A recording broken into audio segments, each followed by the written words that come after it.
Aujourd'hui, nous allons visiter l'abbaye de Pomposa, qui est située dans la commune Codigioro, dans la province de Ferrare.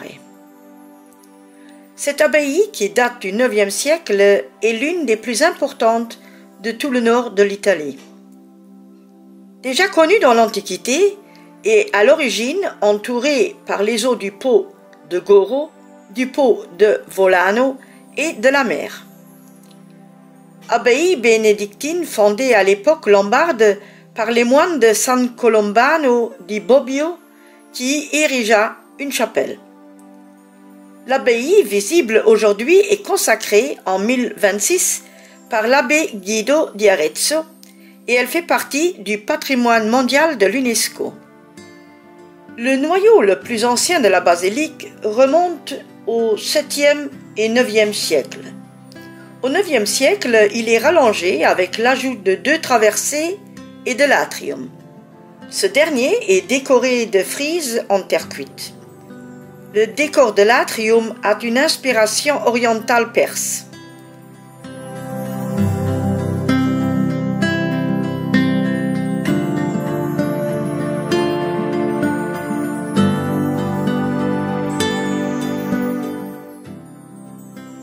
L'intérieur de l'église a 3 nefs, divisées par les colonnes romaines et byzantines.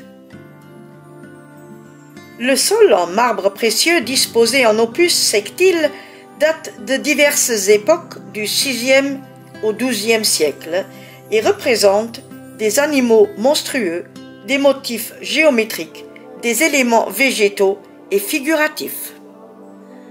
Sur les murs sont peintes des fresques du XIVe siècle de l'école bolognaise représentant des histoires de l'Ancien et Nouveau Testament et de l'Apocalypse de Jean, exécutées respectivement sur les parties supérieures, moyennes et inférieures.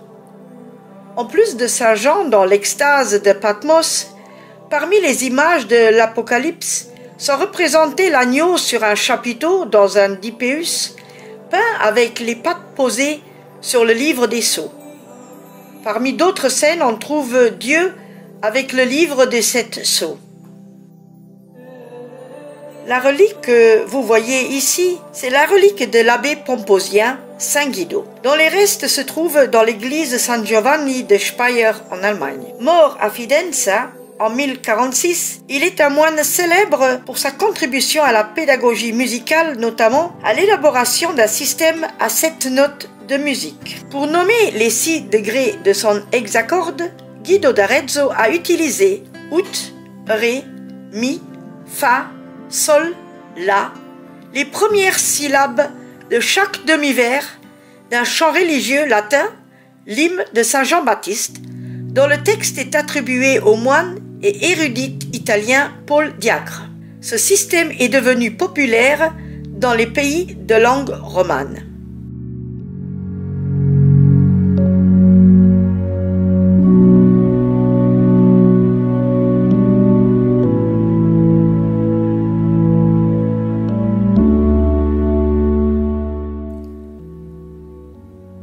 Sur la façade intérieure qui donne sur la sortie, on découvre une représentation du jugement dernier.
quittant l'abbaye, juste à côté, nous nous dirigeons dans la salle capitulaire, où les moines se réunissaient.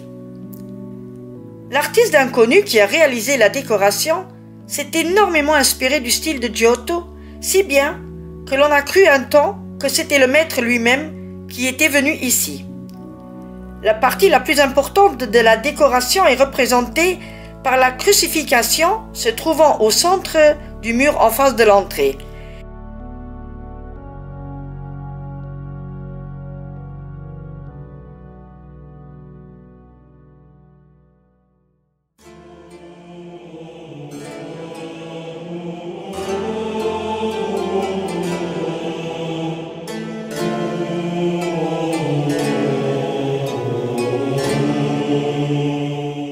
Le campanile, avec ses 48 mètres de haut, date de 1063 et il est le style roman lombarde, avec une épaisseur de paroi à la base de 1,70 m. Grâce à une dalle, le nom de l'architecte qui a conçu le clocher et dirigé les travaux de construction est connu. Il s'agit de Deus Dedit. Partant de la base vers le haut du clocher, les fenêtres se multiplient et s'élargissent selon une pratique fréquente à cette période qui serait alléger le poids de la tour et à mieux propager le son des cloches.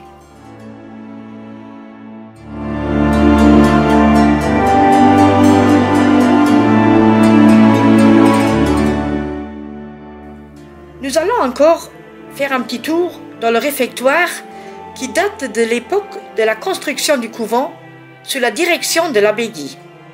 Ici, la fresque du mur avec au centre la Déesis, à gauche la Cena, à droite le miracle de Saint Guy. Derrière, au fond, une fresque détaille avec la superposition des deux couches décoratives du XIIIe et XIVe siècle.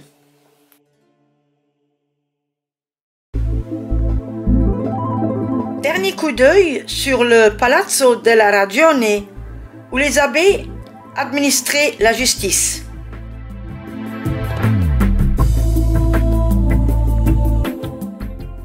Mais avant de quitter Pomposa, tournons encore une fois notre regard vers ce bâtiment historique, plein d'histoire, plein de charme, plein de beauté et plein de richesse, en pensant que grâce à cet abbé Guido di Arezzo, aujourd'hui, nous avons découvert l'histoire de la musique et un petit peu aussi l'histoire de la vie de monastère.